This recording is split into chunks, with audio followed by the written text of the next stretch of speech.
Good morning, first grade, or good afternoon if you are watching this video in the afternoon. I wanted to take a little bit of time this morning or this afternoon to go back over some of the really great questions that you had about our new text, My Librarian is a Camel. I really enjoyed going on Flipgrid and hearing some of your questions. And if you haven't been back, since you recorded your own video, feel free, if you have a free minute, to go back into Flipgrid and go and listen to what some of your classmates have to say. That's the nice part about Flipgrid versus instead of having you answer on Seesaw, if you answer on Flipgrid, the other members of our class can see and hear your answers as well, which is always great to learn from everybody and get ideas from everyone in the class. So you had some really great questions. So I wanted to take a little bit of time to do that. Before we do that, though, I just wanted to quickly talk about the type of book this is. So you probably have noticed that this book is different from Tomas and the Library Lady and Anna, the Waiting for the Biblio Burrow, right? What do you think is a big difference between those two stories and this text? Yeah, if you were thinking that those two stories were made up stories, they were based on real people, but they were, made up stories with characters, setting, a problem, a resolution, events happened in a certain order. Where this text, this My Librarian is a Camel, is what we would call a nonfiction text. This is giving us real facts, true information about real people, real places, and it is not told like a story where there is a beginning, a middle, and an end. It is giving facts about different countries. So it is a different type of book than what we've read so far. Now, if we look, I know this is not the greatest picture. It's a little bit dark, but this is what we call the table of contents. And this is in the front of the book. And maybe you have seen a table of contents before in another book that you've read.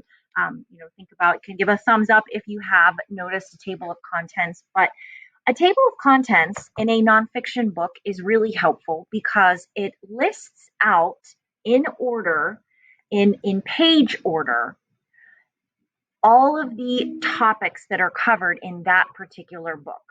So if I wanted to just go and read about Kenya, I can look and see that, I can turn to page 18, and that is going to tell me all about Kenya in this text. So the difference between Tomas and the Library Lady and My Librarian is a Camel, or the difference between reading a fiction story versus a nonfiction text, most nonfiction texts, is that you do not have to read a nonfiction text cover to cover. You don't have to start on page 1 and then finish and read it straight through. You can jump around. In fact, that's really how we are going to be reading this text, by looking at different parts, trying to answer the questions. And you'll notice that we haven't read it straight through like we did with the other two texts. So that's the difference.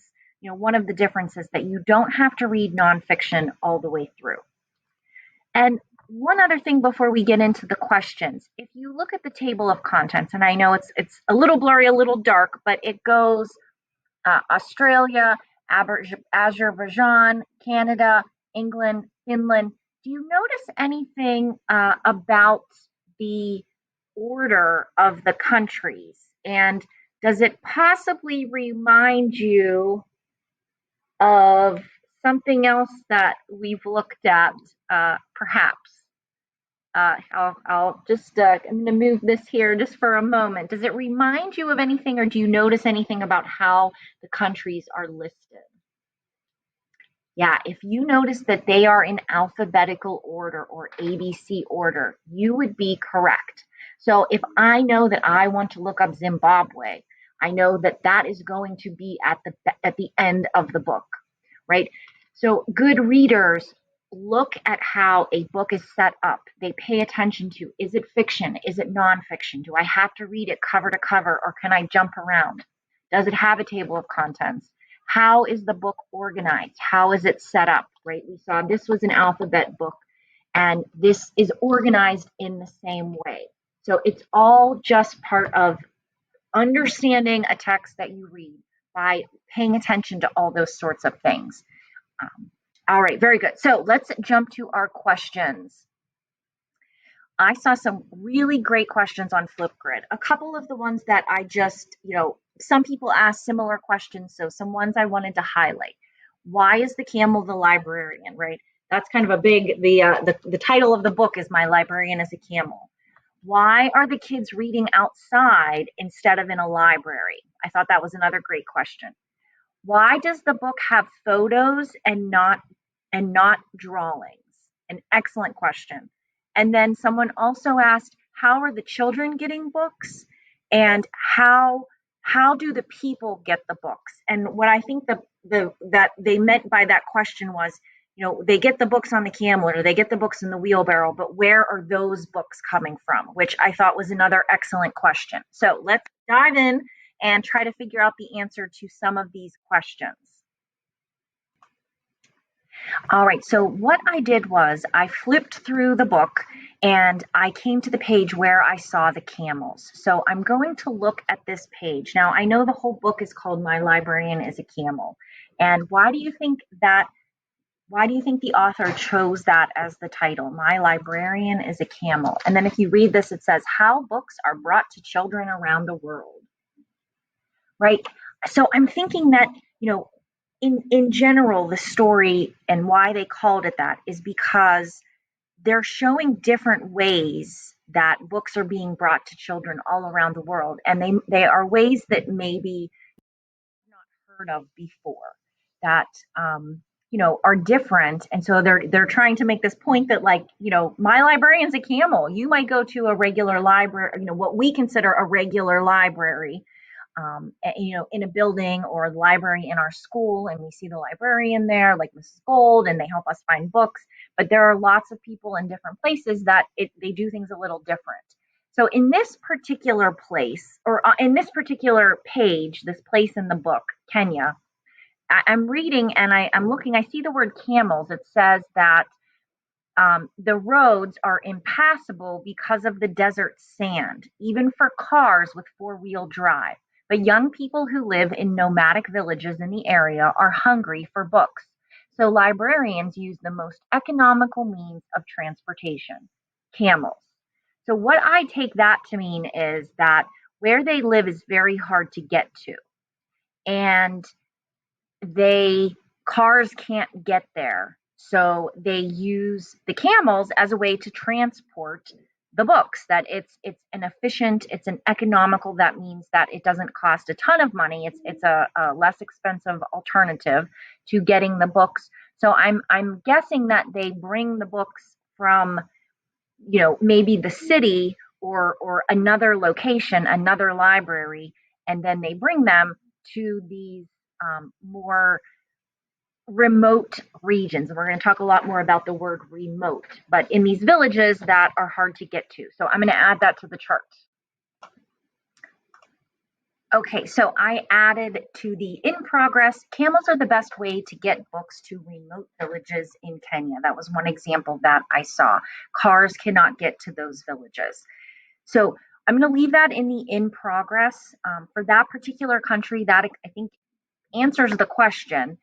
And again, the overall question of why, they're saying the camel is the librarian, I think because they're calling attention to the fact that there are lots of different unusual, maybe to us, or unique ways of getting books. Okay, the next question I saw were, why are the kids reading outside instead of in a library? And I found this particular picture in Mongolia where they were sitting outside. And I read a little bit here, and it said, for centuries, people in Mongolia have led a nomadic lifestyle.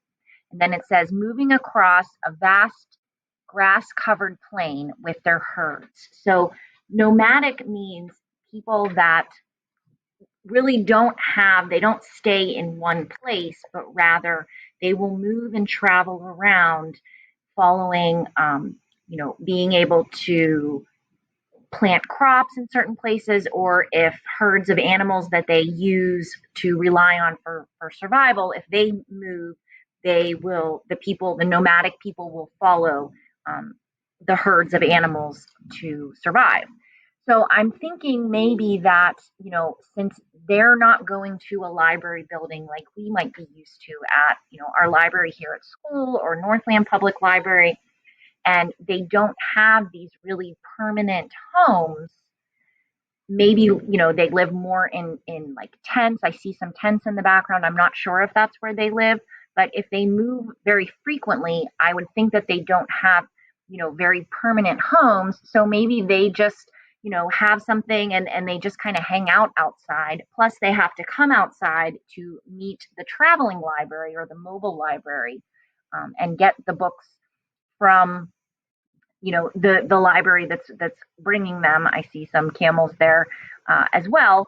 So maybe they just come out to get the books, and they just sit and enjoy them while they're outside. So I'm going to add that to the in progress. All right, so I added and I wrote, in Mongolia, people are nomadic, and then I put in what we call parentheses to say, like, here's a little more information, move around, and don't have permanent homes to live in. They just read outside when the traveling library comes. And then the next question, why does the book have photos and not drawings? And I think that is such an excellent question and such an excellent thing to notice and point out about this text. What do you think? So we already said it's nonfiction, it's about real facts, real places. Why do you think they might use photographs instead of drawings? Yeah, since it's nonfiction, the photos show the real thing better, and they allow us to really see what it really looks like, because a photograph is just, an image of what the real thing is. So photos show us what